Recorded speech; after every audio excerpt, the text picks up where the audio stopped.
What is a special meeting, so we're going to forego minutes and the like. We're going to focus, the thought was on just our strategy session, which we didn't do last time, a lot of travel schedule, and that was all fine. And this month we didn't have a scheduled meeting, so I think it's all just worked out fine. You all been doing all right? You got a beard. I haven't seen you face to face in almost 2 years, yeah. It seems like a while. Oh, you seriously look good. I haven't bought razor blades in 2 years, put it that way. Is that so? No. No, What? seriously. I bought a trimmer instead. Oh, okay. Yeah, otherwise you're not growing very much, I'd have to say. Yeah. It's good. No, she'd complain otherwise, forget it. That's great, anyway. Are you guys all back in, like, the places you work? Are you at your workplaces now? I never left. I didn't do well with working from home. Okay, yeah.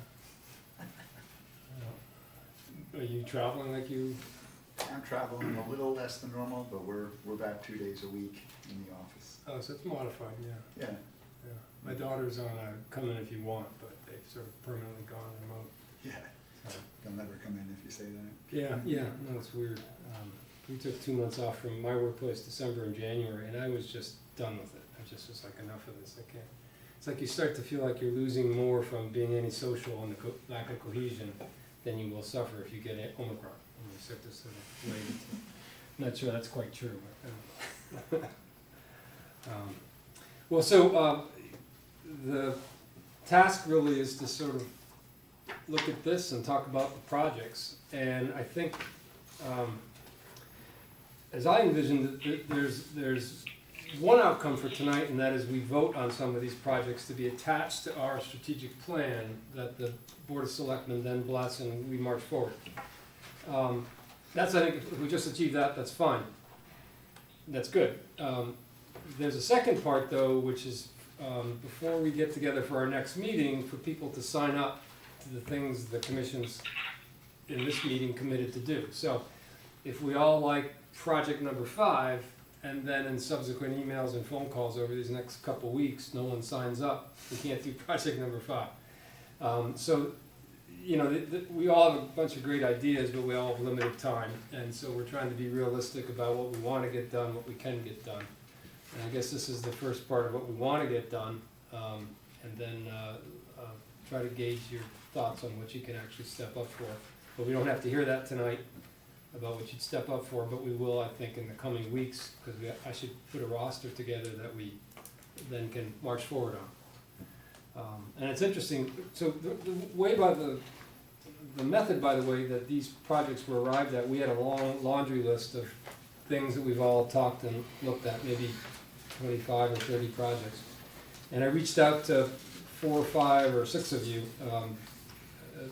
one group in Mass and then a couple other people. So a lot of you have already seen these, and if you haven't, that's all right. I was sort of gauging, you know, some people have been contributing a lot in some ways and other people haven't, so I was picking and choosing, and everyone ultimately gets a say here and going forward. So I think ultimately we've come at a pretty good list of things to do, and it's a condensed list from where we, you know, where we started out. But I think it represents some good choices for us. And they're quite different, actually. I was really enthused by, you know, some are broad with a lot of different things we could choose. Some are specific, some are sort of functional, some are aimed at some subject matter. So if you are okay just launching into this, I thought we'd have a discussion. There's 4 different projects. 5. And, you know, just maybe it's 7:30, maybe we don't want to spend more than an hour-ish talking about them, 10 to 15 minutes each, and then get to voting on some. That all sound like a good process? That's sort of outlined earlier. All right, so starting on page 7, so we just talked about our process here, and then so we really get into the first projects or activity areas, because some of them are broad. And the first one is the mooring field improvement project, which we really have been embracing. I can talk about this, but Flip, you're pretty well steeped in it and did most of the writing of this, like 90%. Sure. So you maybe want to. So Yeah, I mean, this is something that's been kind of on a slow burn for a number of years. And it's really falls into two categories. One is sort of the technical specifications of the moorings. Are they sort of up to speed? Is there some evolutionary or revolutionary change we should make to the way moorings are constructed out in the harbor? And then the other is geographical in nature, which is how can we try to fit more moorings into a harbor that's already probably mostly overcrowded. But there are definitely spots where you can put boats in, I think. There's holes in the mooring field, and then there's edges that I think all of which can take more boats. And then there's sort of bridging between those two, which is really the input of the harbor master, which is how do you try to make sure that you're using the moorings that you do have the most effectively, so that so what you don't see is what we've seen a lot for the last couple of summers, which is empty moorings sitting there all summer. So there is a space, we put a mooring in it, somebody has that mooring, and they don't have a boat, or they don't, for whatever reason, they don't use the mooring, and somebody else could have used it. So kind of how do we tune that process up so that we don't have wasted moorings? So those are sort of the three-ish areas. It's frankly kind of on hold for the moment, waiting for our new harbor master to be formally appointed to office. He, by the way, was invited to the meeting, but I think rightly felt he shouldn't start up officially before his paper's clear with the state. Yeah, so I don't have any visibility on, I don't know if he does, on when his first official day will be, but it's taking a long time. I think Are we sharing who that is? John Yeah, Kena, John Kena. John Keenan. yeah. Someone I think Tom Lockwood from. Yeah, and Who is John Keenan? he's a Darien resident who is a member of the boat club, quite involved with the boat club, and a former commodore of the boat club. So he was one of the two people who applied for the job. Then the Board of Selectmen selected him. I was going to put John Kena and the changeover of the harbor master gives us, I think, sort of a unique context too. Let's see, we have sort of, I think, a rare moment to put ourselves in the process where we've not been as central before. Like I think Jeff Engen and Rome Yacht Club have been darn central to how the harbor runs. Tom Bell got involved as harbor master to a new level, brought it to a new professional level. And I think we need to even, do the next step up because it's gotten so crowded and we've gotten new complaints. And so we sort of need Tom Bell plus. And I think for that reason, it's rightfully so that the town gets more involved to help steer this, and we're sort of the arm of doing that. And so this is, I think, a rare moment for ourselves to get into the process and start a communication flow between Norton Yacht Club, Harbor Master, ourselves, and Board of Selectmen, and make sure we get to another level here and things start working a little better for this, bigger push of population in the harbor.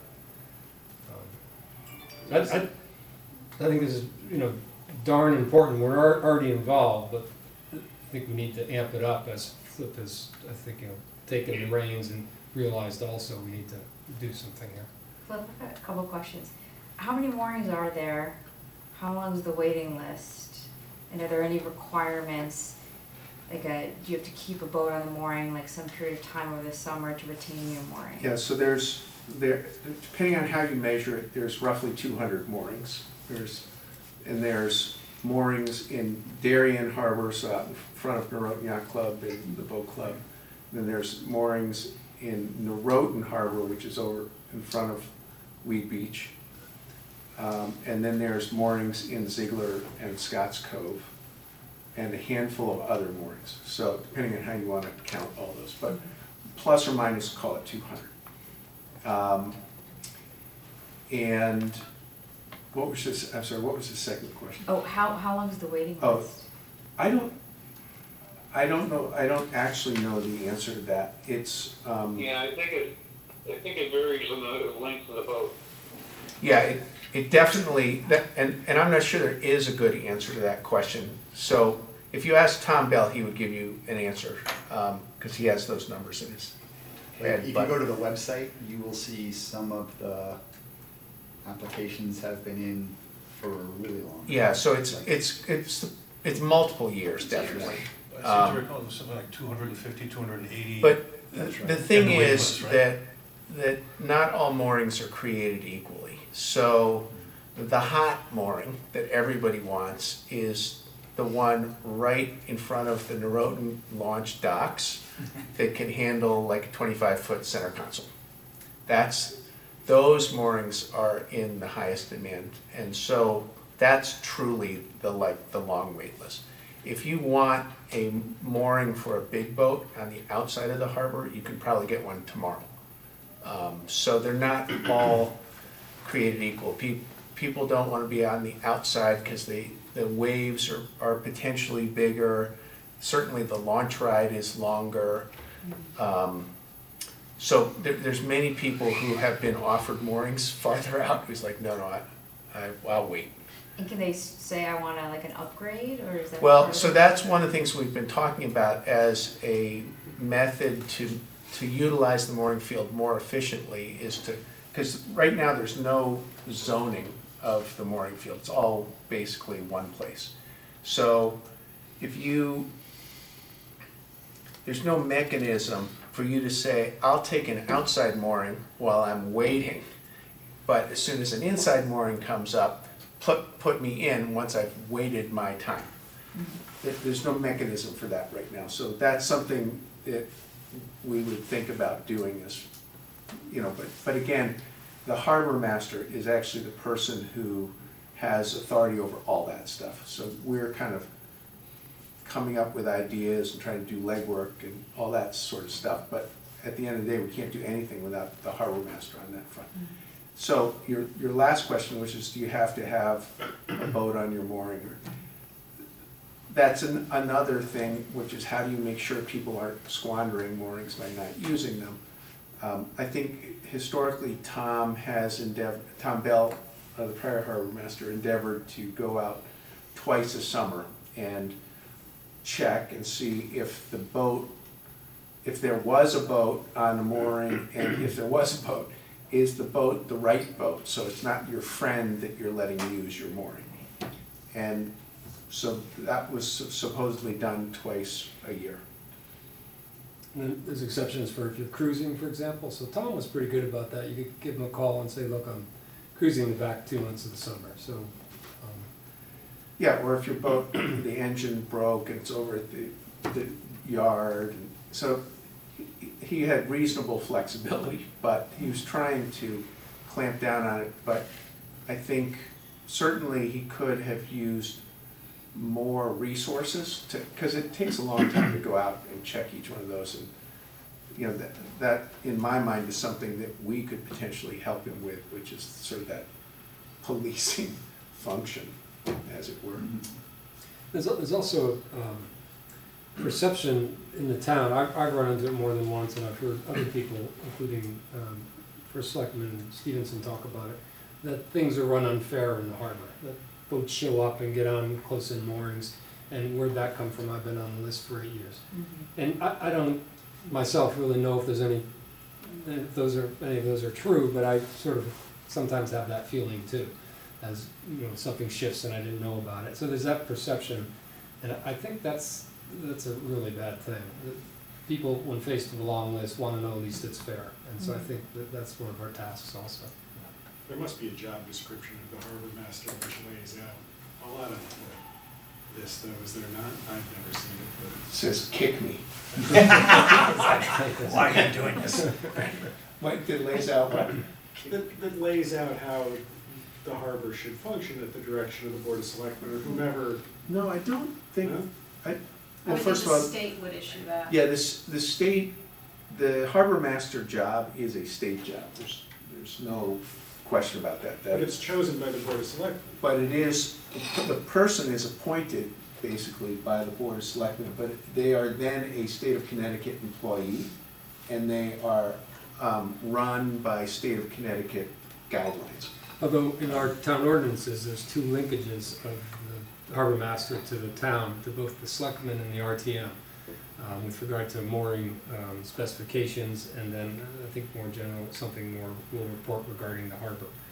And so whether or not those trump state law and regulation, I don't know, but there is a linkage of us all needing to work together. But there is no, there's no, whether it's at the state or local or where, there's no like single roadmap to say this is how you're supposed to do it. And our harbor, with its wide open exposure to southerly, southwesterly breezes, is among the most exposed harbors around, just period. So we are gonna end up being probably more conservative, more heavy duty, whatever it is, than what others might do. I mean, even, when Tom talked about standards and things in the harbor, he'd say, well, I need to talk to Jeff Eng. And that wasn't simply a deferral for no reason, that was because Jeff was out in the harbor all the time, changing things over. And now I guess Norton Yacht Club's taking that over. But that shows that it's a joint exercise. There's a public good that the state harbor master's running on behalf of Darien as executed by the contractors and as hopefully overseen by us and guided. So it's a multi-party thing. Has to be, needs to be. But there's a bunch of us here spent some time, when was that, last fall, summer? Before January. Calling around to different harbor masters in kind of famous harbors where we thought they'd be good for setting up standards. I will say the result of that research was everybody does it totally different. There is no silver, there's no kind of black and white rule. Some people use concrete blocks, some people use mushroom anchors, some people use pyramid anchors, some people use all chains, some people use chain and rope. Everybody does it the way they do it. And so we didn't, I think, learn that much other than everybody does it differently. We weren't able to come away saying this is the best way to do it. So I think, Flip's not gonna stop doing this. He's percolating this along on behalf of the Norton Yacht Club and on behalf of the commission and the town. But putting this in as a project or a project activity area for ourselves, and we need to get more people involved to leverage Flip, to have a bigger impact, to rope this to the town better, to make sure the harbor master knows we're involved, have the public good of the boating residents involved. And so if it just goes on with Flip and him reporting to us, I don't think that's the commission assuming its appropriate role. So I think there needs to be some people working with Flip on this and figuring out, what are the things you want to do, what are your deliverables at the end of the season or year? How do we want to bringing in the harbor master regularly with meetings and or the board of selectmen periodically? So I think that's all, there's process and there's deliverables, and I think we need to support Flip on doing that. I think that's important. Does the harbor master have to attend these, or is his decision to attend these? He's I mean, I hope he would, but he's what if he ex officio. decides? He always has, I Yeah. let's put it that way. Yeah, okay. Yeah. Be critical if he didn't. So that, yeah, I mean, that would be not a good thing, I think. But there's nothing written in stone about that. But that, I also think the Don't last tell him. harbor master wasn't giving regular. Don't tell him he's required. The last harbor master wasn't giving regular reports to the board of selectmen, even though that's specified in the town ordinance, and I think that should happen. And I think we should make sure, certain common sense arrangements happen. Guide him correctly. Yeah, and if they don't happen, we should go to the board of selectmen and say this process isn't working, so. Anyway. Well, shall we, move on to activity area 2? Are you, Flip, good, Flip? Yeah. Yeah. Yeah, if you can just get John appointed, then you're good to go. Well, how long, you're still waiting, right? Julie's been, cleared the Democratic nominating committee process. That took long enough, although it was pretty speedy. And now she's in front of the selectmen one of these days for confirmation, so. We'll see. it'll May never happen. be back. All right, so the proposed activity area number 2 is much more specific, and I thought this was a really neat proposal. The author of which is welcome to speak, but I can discuss it. It's shellfish focused, and David Comm, you bumped around this stuff well before and had a number of shellfish ideas. This is focused on it and trying to reach out to the public, and has a couple different versions, proposal 1 and 2. And proposal, let's see if I got this right, proposal 1 seems more volunteer driven, proposal 2 seems to bring in the commercial fishermen, which I think is really great. We take some pride in the freights being in town, and supporting them where we can and how we can. And this would involve them, and so I think this sort of, bringing multiple parties to the equation here really is a fantastic idea.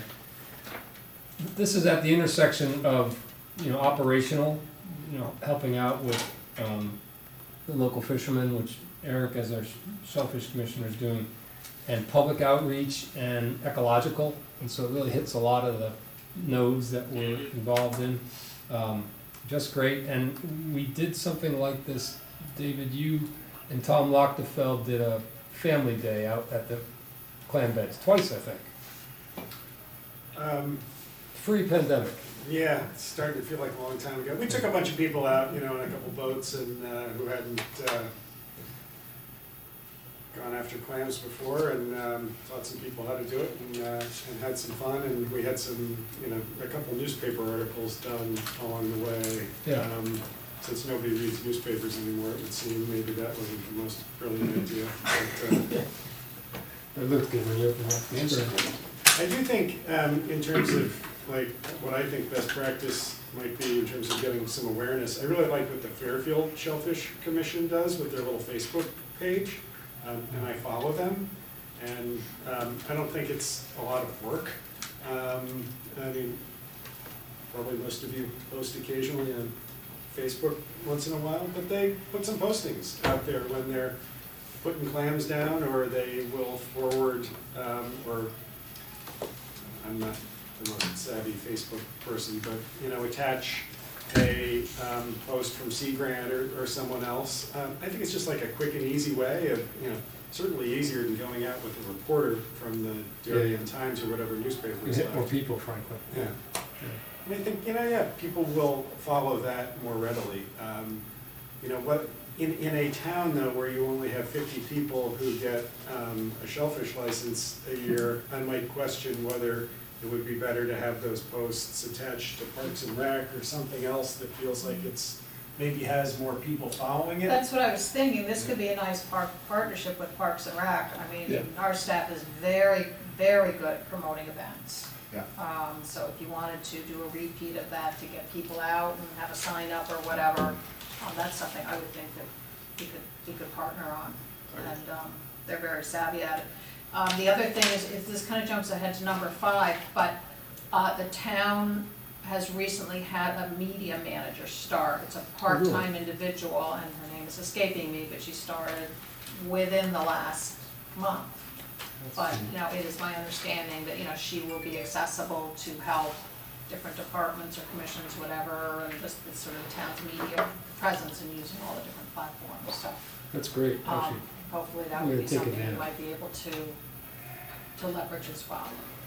So I thought this idea seemed like it was taking what was a little homespun, working at the boat club and a couple of families, sort of in a couple succeeding years, and oomphing it up a bit, giving more of a presentation on shore, advertising it more, even ends with concluding at beach with shellfish tasting, which is really neat. Get your product and then break it open right then and there. And then to bring in the thought of the freights involved, I mean, the kid appeal to that, being on one of those boats, potentially, is, I think, fantastic. Again, stitching together our commercial side and our family side and ecological. I thought this really amped up what we had sort of just done more casually. It really brings out a unique characteristic of Darien, which is the shoreline, and it is the shellfish. And once you're on this topic, it's very easy to segue into all of the importance of the environmental aspects of it. You know, I mean, I don't think people realize how healthy an aquatic environment we've got out there, where you've got edible food 100 yards off the beach, and you know, the fact that it's commercially harvested is something else. And to me, it promotes the town in a very good way, and I think in conjunction with parks, because the parks, one of the two parks would be the ideal place to have a little bit of a discussion or a training, whatever it might be. It just seemed like it was a good way to shed some favorable light on a lot of the things that the town is doing. No, like a beachside, picture of a clam, picture of where it exists in the seabed. Then we're going to go out and find those things you see diagrammatically here or something. Yeah. It'd be just fantastic with kids. There's really strong demand in town for program right now. The Parks and Rec Department's program revenue has just skyrocketed the last few years. When people, in COVID, and they were just looking for things to do locally with their kids and whatever, and, our first spring registration just started last week, and our first day registration, the people coming like with the right away saying, I want to get that, just blew the doors off. So we're just seeing, and just, town around community events, there's just tremendous demand for that right now, so. Are the black placards we put in still there? The project we did 3 years ago with Adv Yes. Comm? Are they both still there at the boat launch, and then one by the boat I launch? was over there in the winter, I think, having a cup of coffee, and they looked like they were still there. Yeah. I think Tom was They are still there? I saw them about a week ago. Okay. Still got those good edges. It's nice sharp edges. They're good signs though. I think they're really good.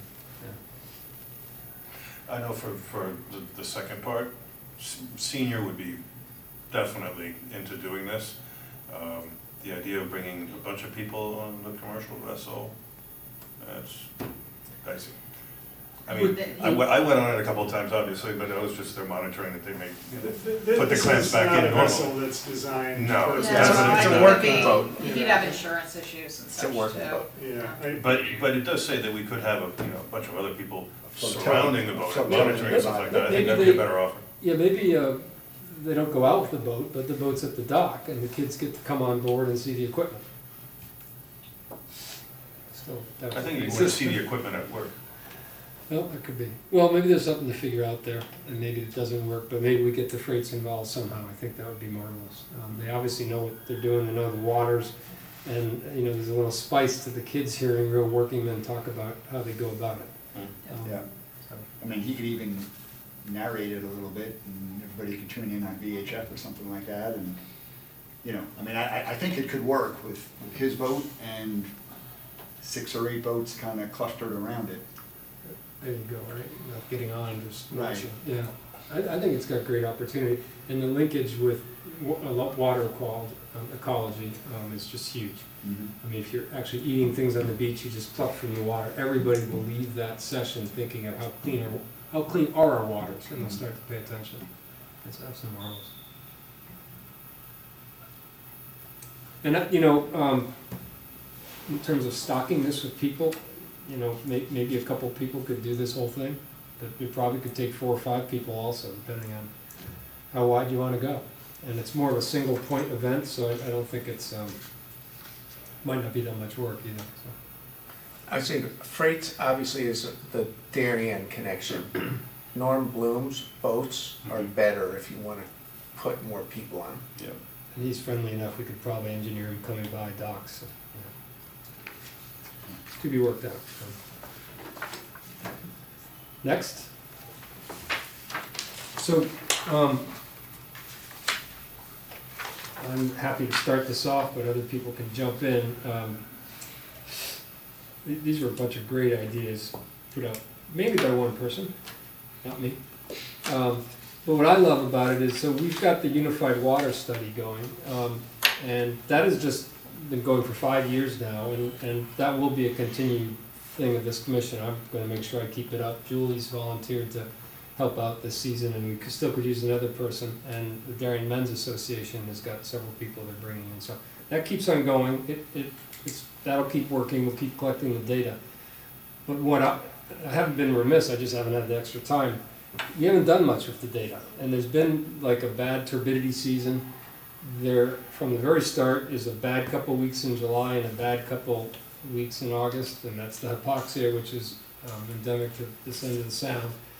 I don't know if we can ever affect that, but it, brings a lot of attention to water quality in our region, and that's important. But we've never done anything with the data we've collected. We don't, have a message advocacy message that we leverage off the data with. We don't talk about the data very much with the Board of Selectmen. I've given a report every year. There hasn't really been a forum to discuss it. And so this items 1 through 7 are a bunch of ideas to try to work with the data and try to create more of an advocacy with that data. And so I'll just read a couple of them. I just thought they were great. Combine our real-time data with Soundwater's Holly Pond and Harbor Watch's Royden River and communicate those to the health director, David Knopf, who has been quite involved. He helped set the program up. But that's neat. We take our 3 harbors plus our ones on either side, and we've got a real bigger picture. That's a wonderful idea. We've been invited, and Jim, I think you might have attended 1 or 2, attend the sewer commission meetings.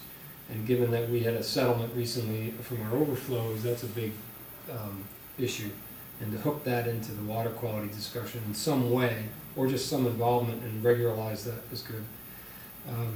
9-point source is, what this is all about and what's running off our land and increasing the nitrogen and the pesticides in the water. To do more with that in terms of advocacy and education. We have been doing debris cleanups. Those are neat. They're really discrete events, and I think you've all been pretty enthusiastic about them and joined. So do more of those and to publicize them. I had a watershed-based plan going just pre-pandemic, where we got town of Darien, New Canaan, and Stanford to agree to do a watershed-based plan, help fund it for the Roten River, and then everyone bailed out with the pandemic. And it's very early days, and I didn't blame them. And I tried to resurrect it 9 months later, and they said we're still too busy, our budgets are still strained. So that probably could be resurrected at this point in time. Probably also with, imagine somewhere infrastructure dollars are leaking into the coffers of people. Oyster bed placement projects, we've talked about that a bit. And then more of an educational series at Darien Library about water quality, and to get the partners involved. So all those things are taking off from the data we collect and the position we have as the data collectors.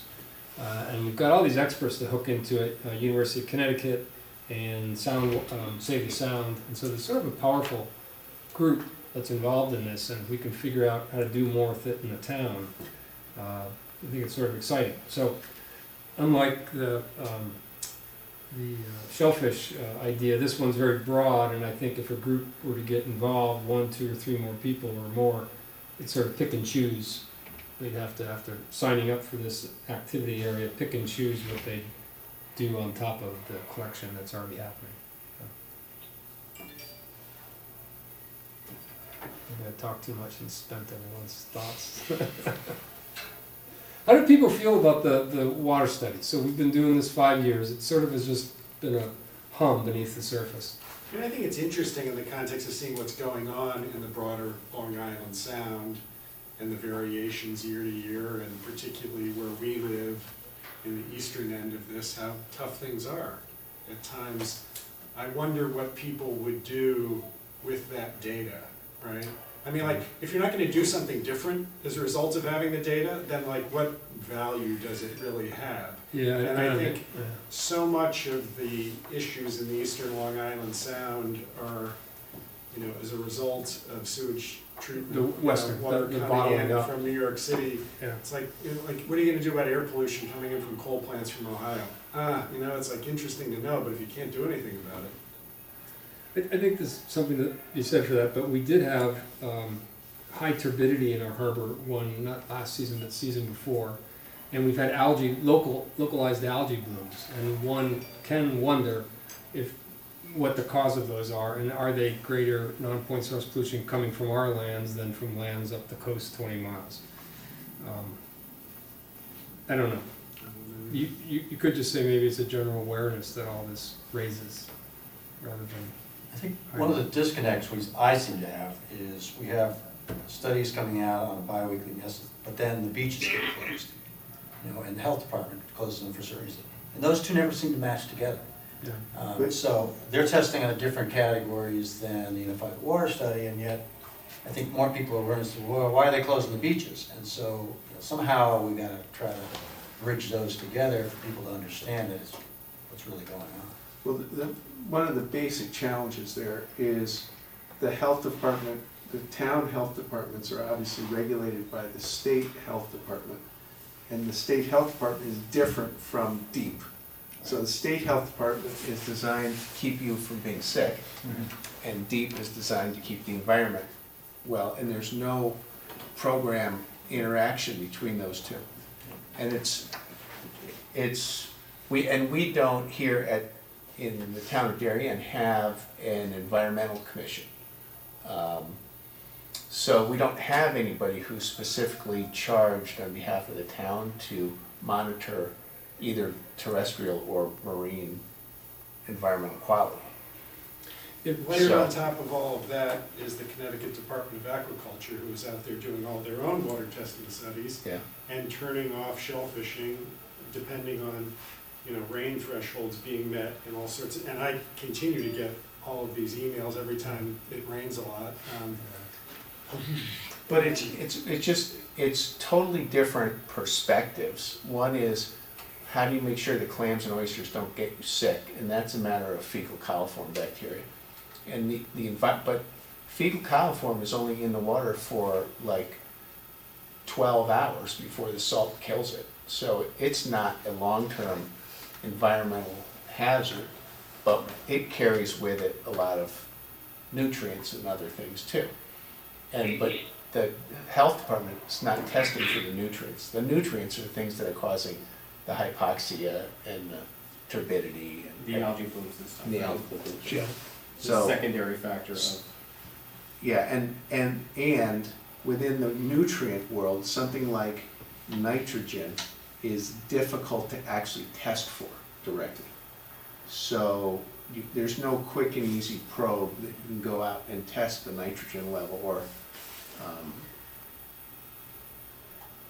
so what you see is algal blooms. That's actually the best indication of too much nitrogen. And the bright green seaweed, so you get more macrophytes that Yeah. start growing.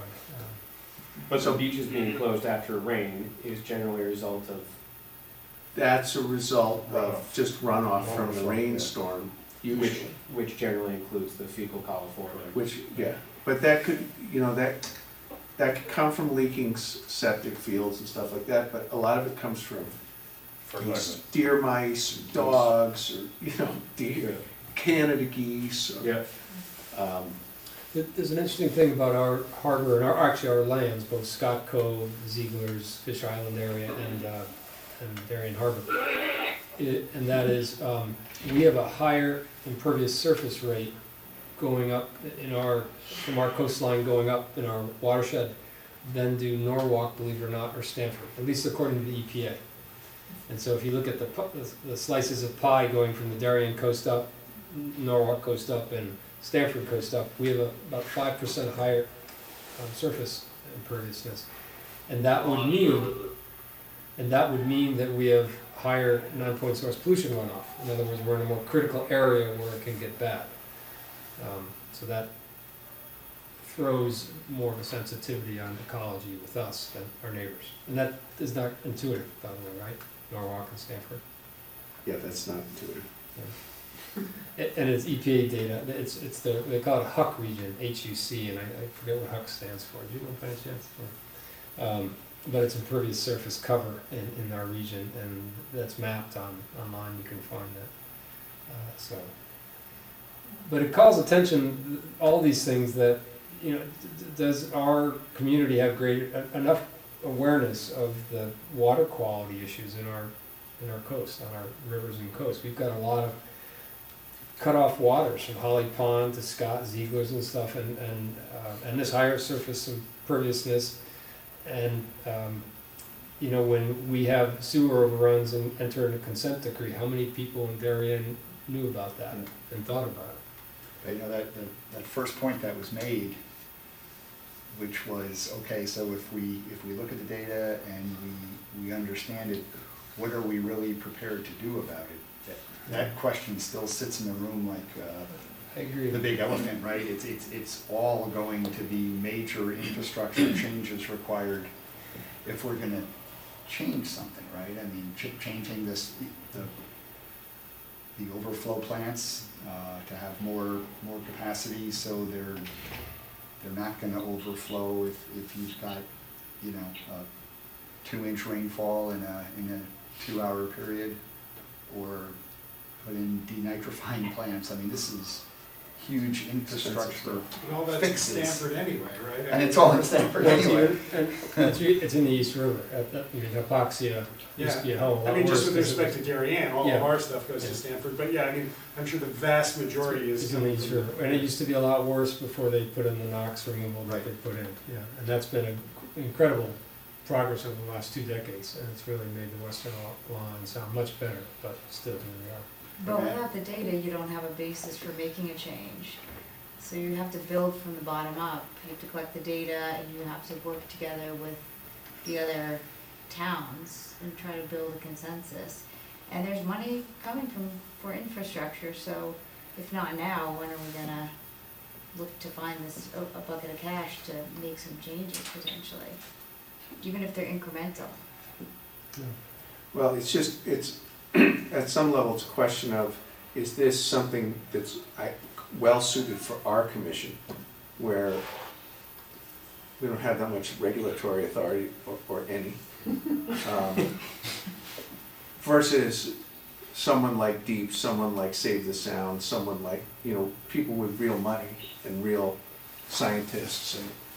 Well, the citizen science that's performed in the Unified Water Study is, I've heard more than one conservationist talk about it as the gold standard in water quality monitoring. Right. It's like if you go up to Massachusetts, the Department, I think it's Environmental Conservation, the DEC, I think is what they call their equivalent to CTD, generally measures about every 2 years the water testing that it does for water quality. It'll go to a stream or a river, test, and come back 2 years later. And that's how it's built its database of water quality in the state of Massachusetts. So when it came to Save the Sound, working with the EPA and EPA's funds to work up the protocols of the Unified Water Study and getting 29 towns to do it, that was unheard of. And that's grown ever since. I'm forgetting how many embayments, but I think they're up to like 39 or 40 participants. And they didn't have any data on the embayments prior to that. So, and the embayments are where a lot of the pollution starts from, the runoff. So as imperfect as it is, and every 2 weeks and only 6 months, it's at least data. And now there's 5 years of it. And if it keeps on going, it will provide some baseline to something. So I threw myself into it because I thought, okay, this is imperfect, but here are people trying to do something. And it, even if from a scientific basis or from a practical basis, it's hard to know its exact merit, at least it starts to establish a voice at the table and awareness of people. So that's why I've thought it rather important. I think it's great stuff, and I think it's really interesting, and when you look at the whole picture of what's going on, I just don't know what we'd Yeah, specifically. that's a good question. I don't know. Well, I think this area activity 3 is not to stop or start the Unified Water Study or boost it. I'm going to make sure that continues. The question is, we want to do more with it. We want to build on it, amplify it, like these 7 suggestions suggest. And there could be other ways to do that. And so I think, unless for the discussion we want to have, maybe wrap it up just saying this would be a way for some more people to get involved in UWS from working off the data and trying to amplify it. So we'll keep doing UWS, that'll be part of the commission, but this is a way to do more with it. All good? And proposed activity area number 4 is safety. I'll simply just summarize. Remember we did the little placards on the kayak racks, and people were helpful putting those up and giving good feedback on their contents. I thought that was a good thing to do for the town, given all the young boaters we have going out in the waters. Can we think of something something else like that? I think it's important if we Another could. thing that's safety related that to me is sorely lacking is the practical experience side of the Safe Boater Certificate license that you get, which is you can go in and take that 1-day course, 3-day course, whatever, there's different versions of it. You can go buy a 13-foot Boston Whaler with a 25 horsepower on it. You could go buy a 38-foot center console with quad 400s on it. And it's the same amount of training and experience for all of that, which is 0. And so maybe there's something where you could have, if you got an old enough boat, you could have like you could team up with the Power Squadron, or Power Squadron runs the safe boating courses, right? Yeah.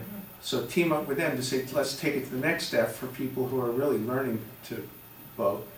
We'll have some days where we'll have people learn how to parallel park, learn how to, drive a boat.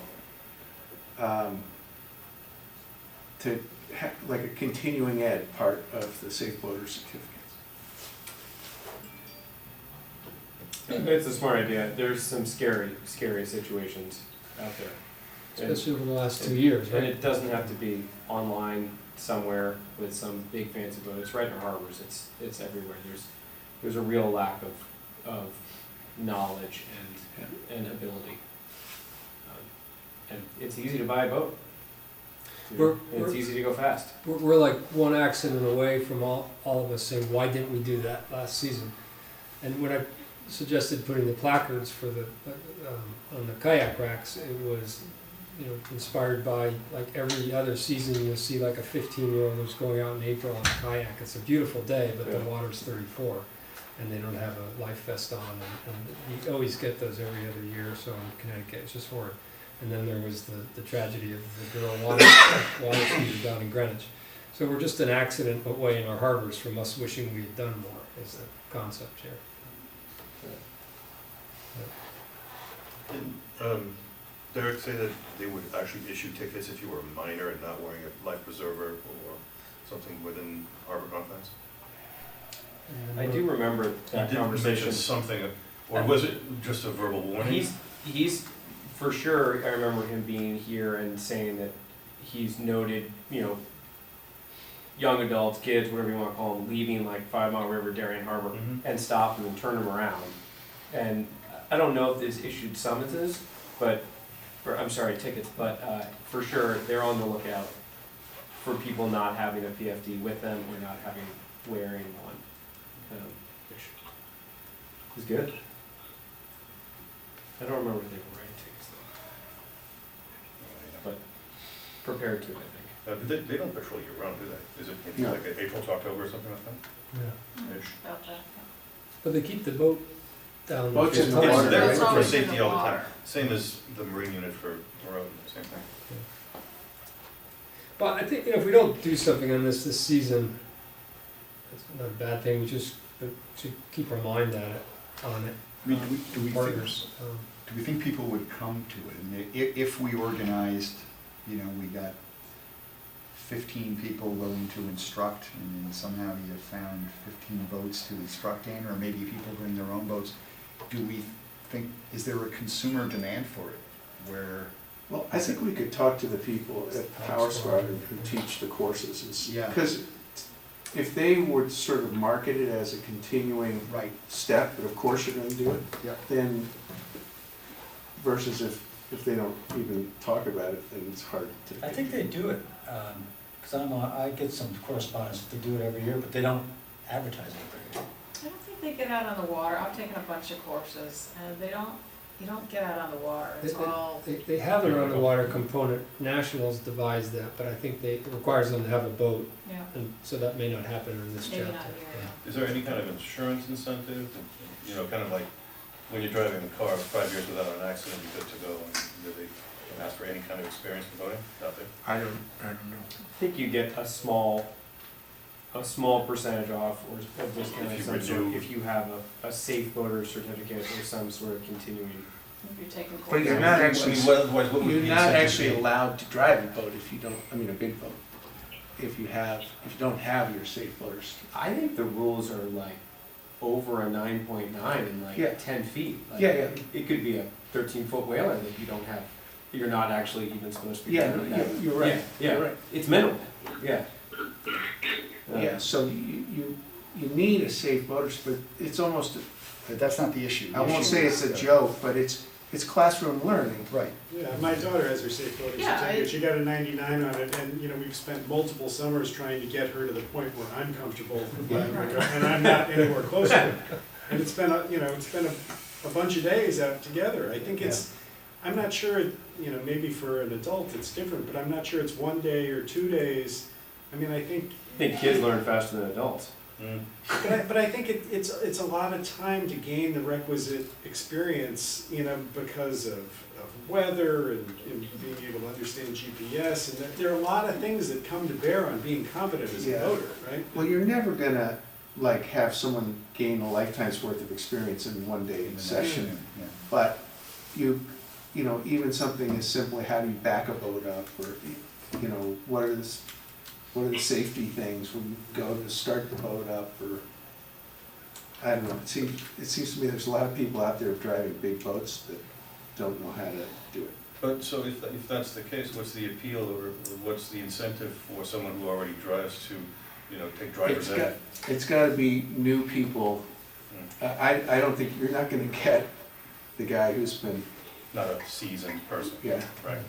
It's gotta be new people who, and I would think it's gotta be young people where their parents actually want Want them to, yeah. them to. Can it be a town requirement? I mean, or I incentivized of think any the kind? state regulates, that the safe boating certificate is a state license. No, but to say that you have to have a minimum hour, I don't know, a driver's ed, 10 hours, whatever it is. That might be hard to get through. Maybe in the morning. Yeah. My guess is that if we were to do this facet of it, that the power squadron is probably the primary, and we're trying to help them land it and frame it out and give them a broader platform. Yeah. So that'd be sort of powerful to work with them. Is Frank still involved? I don't know. He still hosts the parties. He is? Yeah. He's still Is wrong, that just for the parties, or is he teaching? He hosts the yeah. parties. Certainly the I'm party not, guy. I'm not saying that in a bad way. He's the big party host. He's definitely the party host. Yeah, but I don't know he if is he's also teaching anymore, or on the. He teaches a couple of courses, small parts. yeah. Okay. Are we good for that one? And then the last is sort of a cross-functional thing. Oh, by the way, just speaking of Frank, does anybody know where we are in the cycle of the shoot the flares up in the Flare air off? thing? We have Is to that be spring? past it, because I don't think it's happened since It hasn't happened in a long pandemic, time. so, yeah. It frittered with the pandemic. Well, That- postponed last year. Because of the pandemic, Dave? Because we couldn't Yeah. congregate on the beach. Are we, Dave, do you know if they're thinking about doing it this spring? I have no idea, I haven't seen Frank. There've gotta be 3 times as many expired flares as you'd otherwise have. You have some good solos for us? I parachutes? have some good solar flares. I'd like to do those. All right, so He's got all those flares in his shed. Probably not where you're supposed to keep them. I've multiple seasons, I put them in his mailbox at the end of the season. He's been watching. All right, proposed activity number 5. So this is more of a functional thing, raising the capacity of the commission, developing a media presence. And maybe that's easier now with the person hired from the town. Right, I mean, that sort of, to me, weaves through all the others. Whatever we do, if one or two people wanted to stand up and be a social media person for us, it would empower everything we're doing, amplify it. I mean, from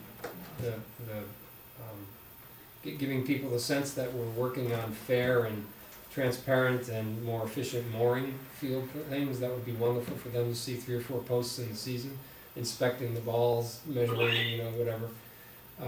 Whatever we do, it would just be wonderful to have someone do this, and I think generationally, a lot of us probably aren't good at this sort of thing, but there might be somebody who's had experience in it and wants to step up. I think it'd be just great. I think if we still have an open commission seat, and I think if someone were to come by saying, I can do that for you, I'd jump and say, come on, and we could really use you. We can feed content, and they could be more. I just question whether as a standalone kind of place to go to look at content, whether the Advisory Commission on Coastal Waters for Darien would be a big draw.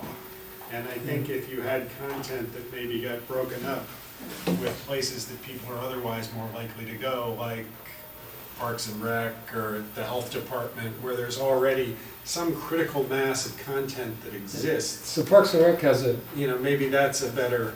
yeah, but we'd have to have someone write those things up and look into where to place it, which maybe you're the guy. I can assure you I'm not particularly savvy with this sort of thing.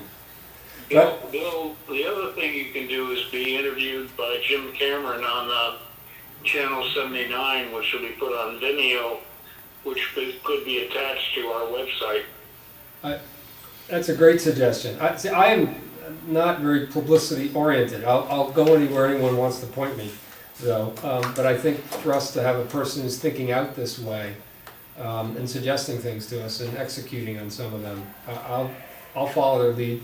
I think we would greatly be enhanced. Okay, I'll suggest it to Jim, and he'll drop you a note. Okay. So I found it, her name is Marley Hayes, Marli, Hayes, Hayes. And she is the town media relations manager. Volunteer in town for many years. The position was created to help the town government and town hall communicate better and more consistently with Darien residents. Marley will begin to create a calendar of important news, events, and programs that happen in each department, so we are able to communicate in the most time-sensitive and relative information possible, blah, blah, blah. So, There's a number of ways that we maybe could phrase our attack on this and have sort of a media manager, someone who suggests to us, hey, would you write an op-ed about that? Hey, would you do a Facebook post about that? And I think it could be sort of discreet. They could think of, I'll do 6 or 8 postings in the year, or op-eds in the year, or interview in the year. Just something that gets us out. And just one season of that, we'd be out in the community like we've never been out, and that would create impact with everything we're doing. So I think it's powerful for the person who'd be inclined to help us that way, create a plan and instigate some of this. I think it would be really, really valuable. Anyway. so you might want to reach out to her. So it's mhayes@darionct.gov. The standard email address. And says she mostly works remotely, but she'll be in town hall occasionally. Cool. That's neat. That's a good move of theirs. And how's it been being done at Parks and Rec? Just by paying her yourself? Just Parks and Rec has a huge mailing list, yeah. just from all of the registrations, so a lot of our communication will go, out by our mailing list, but one of the assistant directors has, she's sort of our media manager too, and she does, our Facebook page and our Instagram, and so, but she's, of that generation that Right. she's good at that sort of thing. And what have you thought of that effort? Have you thought it really helped what Parks and Rec was doing? Oh, absolutely, Indispensable. Then how its application to we're an advisory group. It's application to what we might put our hands on. Yeah, I mean, for Parks and Rec, it's more about the programs and the events that are going on in town. You know, as opposed to, it's not so much the commission's work per se, it's more, you know, buzz about upcoming events and what's happening and going on and things of that nature, upcoming programming in particular. Strikes me that we could get something out of it, even though it's a little bit different for us ourselves. Maybe it's more education. Educational, Yeah. Well, but the question for that specific initiative is who? Yes, it is. Yeah. I could be wrong, but it's not clear to me that we have a lot of volunteers for that job right now. Yeah, that's something I admire from afar. Yes. I mean, I really think we have to go back to our charter. And, you know, a lot of it, we're an advisory commission to the Board of Selectmen. And, you know, I'm not reading the charter itself, but we're advising them on matters pertaining to the use and protection of these waters, right? Well, from a town standpoint, the use and protection of the waters is largely coming back to the parks, right? The publicly accessible areas in town where people can use them. So I almost feel as though if we could be in a role that's supplementing or helping craft the story that we want the Parks and Rec to be promoting. I can see us being in that role, but promoting our commission itself, I struggle with a little bit. Yeah, no, I see a distinction, and I agree if you're struggling. No, we're not promoting it's not like we're an entity that matters. We're cause-driven. Right. Because we're advisory, almost a see-through in that respect. So I think we're cause-driven. I think I agree with that. I agree, and I just feel that if we're gonna promote something, we wanna promote the need for a healthy, vibrant Yeah. shoreline that can be accessed and enjoyed in the public spaces we have in town, which are the parks. So just, you know. Well, but if you think about some of the initiatives that we've talked about tonight, whether it's getting people out on a boat ride with freights, or whether it's asking people to volunteer to do part of the unified water study, or, you know, many of the things, beach cleanups, many of those things are simply events that you're ultimately looking to publicize. Right. So it's Create not awareness. like us make a big deal of ourselves, it's just like, we have something that's going on, would you like to participate? And so it's a publicity function, of an outreach function, engagement. And it would be, you know, helpful to have a good way to do, you know, pull the ripcord on that and then all of a sudden have this big flood of, but I agree with your comment, which is, you know, people aren't gonna come to the Coastal Commission web, Facebook site, whatever it is, there's not enough. It is sort of either piggybacking off of Parks and Rec, piggybacking off the town, piggybacking off of the boat club or Norotan, or, you know, to me, we are piggybacking on somebody else because we're too small. We're a support role in Right. that sense. How can we help Yeah, the harbor those does. other entities that can directly be where people go to gain awareness of such things? Provide the content Right. to them, make it Is easy there for any them reason to why we couldn't publicize. advertise with multiple rather than pigeonholing ourselves with just one individual group? Can we have the boat club, the yacht club, Parks and Rec? I mean, the beach cleanup, Yeah, I'm sorry, but that actually falls under your purview. Right, you're cleaning up our beaches, thank you. Exactly, yeah. yeah, no, Most there's no, appreciated. there's I no, made sure the commission knew. it's not, we're not limited to any one other party. We can do this, whoever makes sense. Like the idea of the shellfish, I've been in town 33 years, I've never been shellfishing.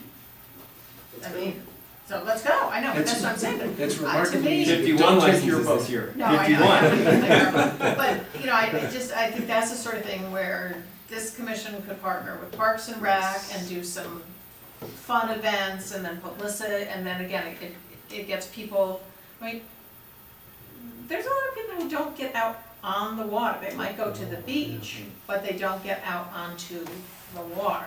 So something like that would be a completely new, new experience for folks to think about. I agree. You know, I know my husband's mentioned when they do the Sound Waters Harbor Fest, and they do little harbor tours, and there are people who are like, I don't know if I wanna go, I've never been on a boat. Like literally their whole lives, they've never been on a boat. So, we, I think a lot of us take it for granted. But there's folks that just really don't have that access. Yeah, but if you gave enough publicity to an outing on the water clamming, like in this proposal, you did the publicity properly, I bet you just would have an oversold crowd. You'd have to schedule a couple days, 2 or 3.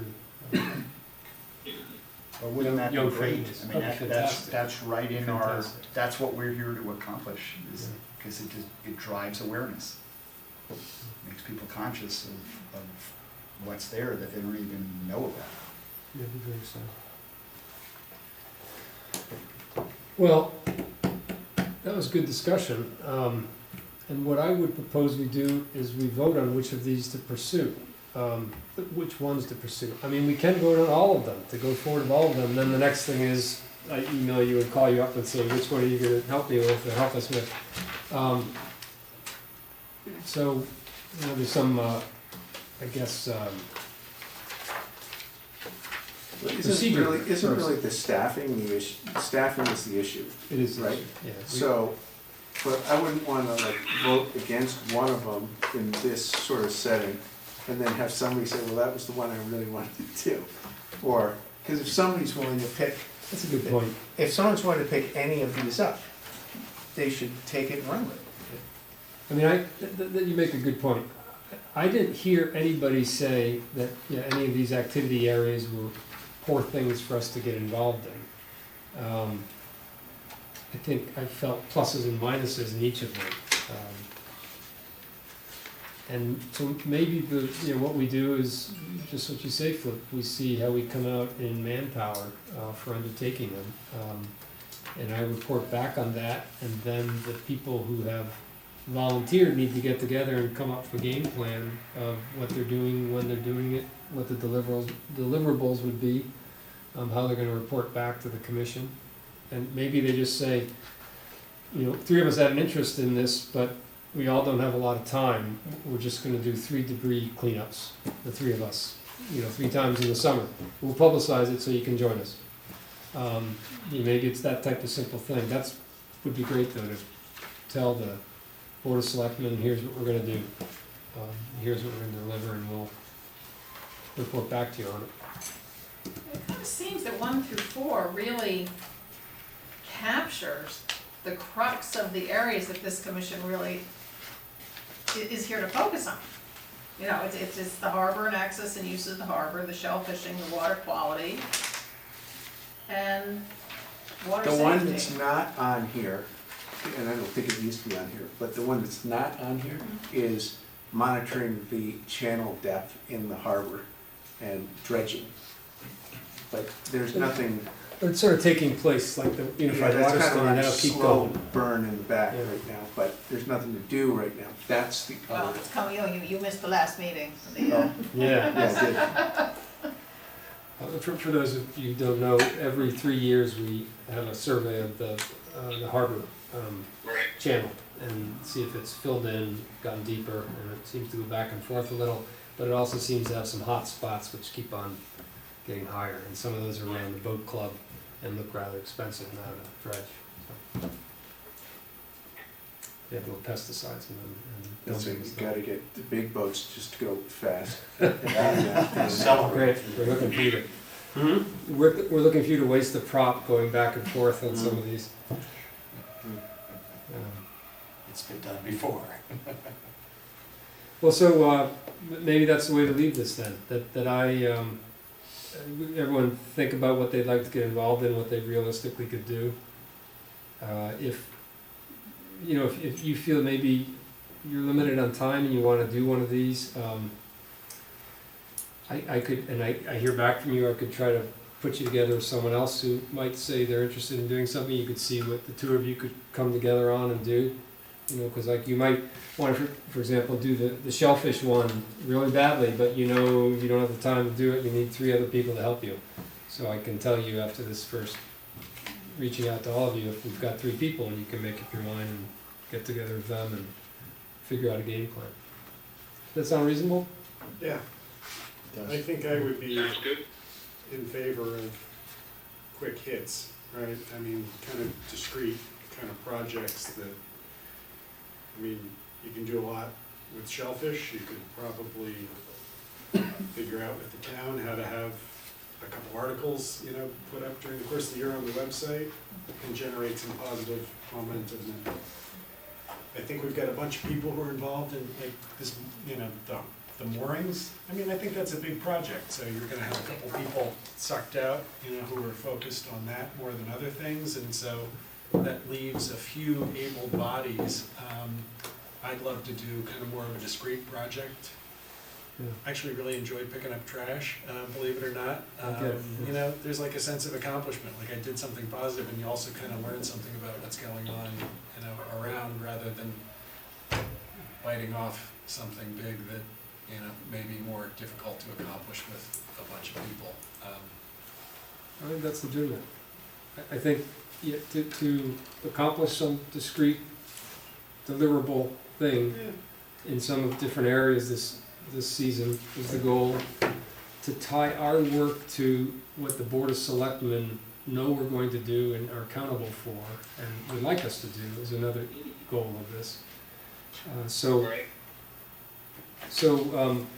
Once through this back and forth, we get some people who agree on project activity area 1, 3, and 4, I'll encapsulate it and we'll go to and the teams may narrow it a little on these pages, and we'll go to the Board of Selectmen and say, here's what we're gonna work on for discrete projects. We'll keep going with this, and this is what we do for you, but here's our discrete projects that will append to this year's strategic paper. The trash pickup hasn't, you haven't thought of a day or anything yet, right? No. How is all the mooring stuff tracked? Is there a central database or? How how do you keep track of who's got what moorings and where are they and all Yeah. that stuff? There is a database, and I've never, that the harbor master keeps.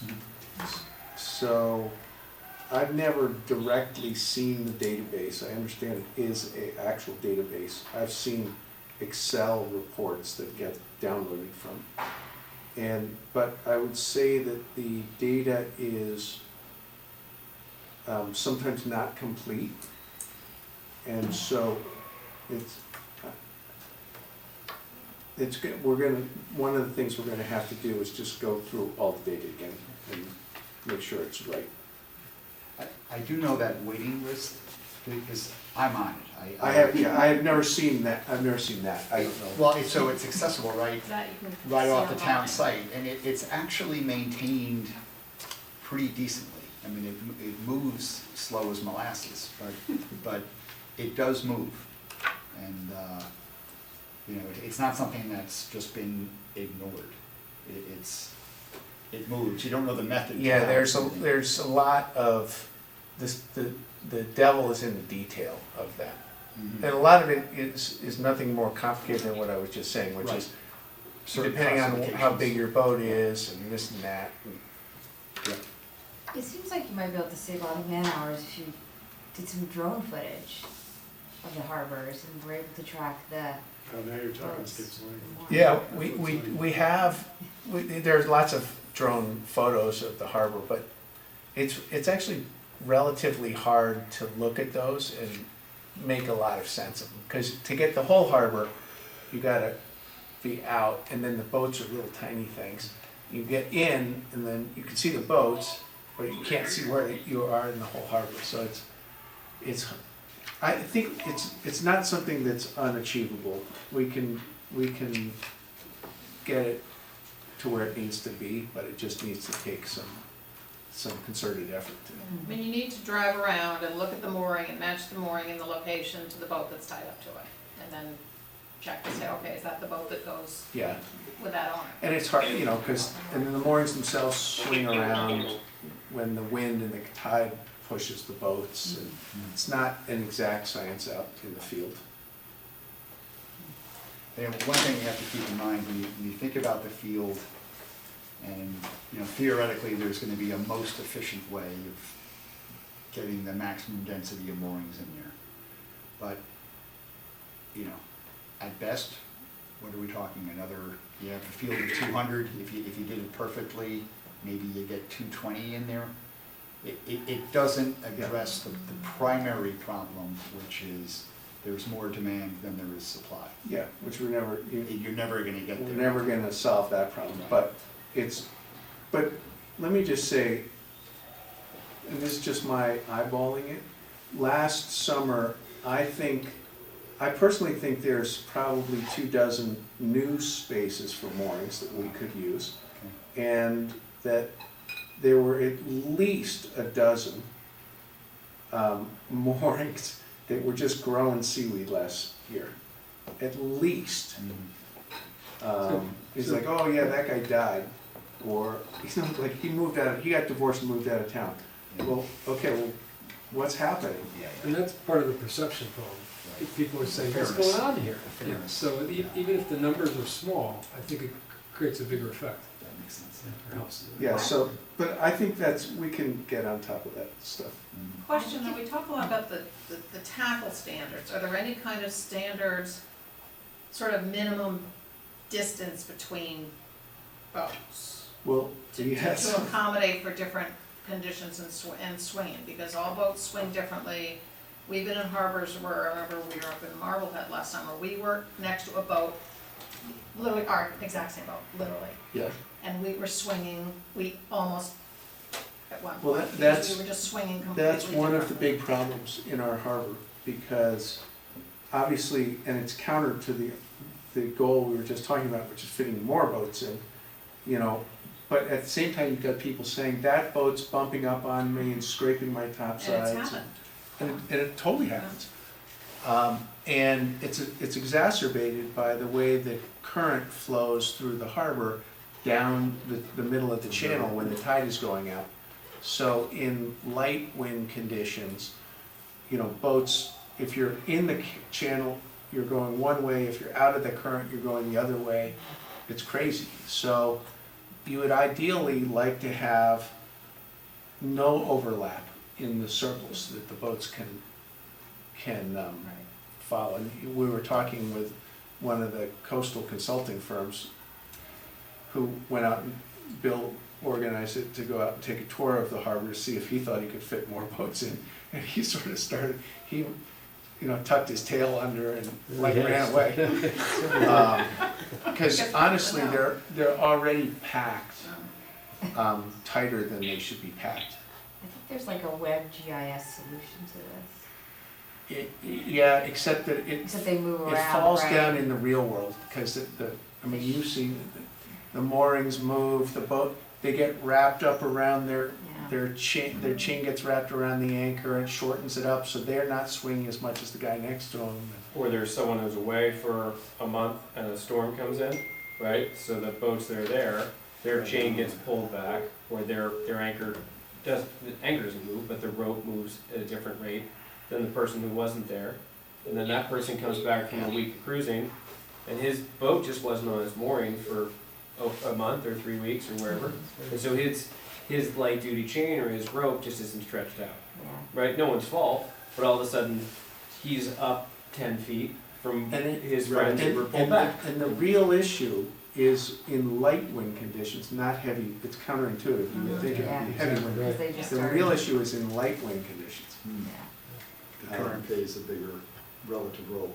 Yeah, and if someone's chain is stretched out versus not stretched out, it's hard. But so in the rear, you would ideally like to space them out so there's no overlap. You cannot possibly hit the next boat, but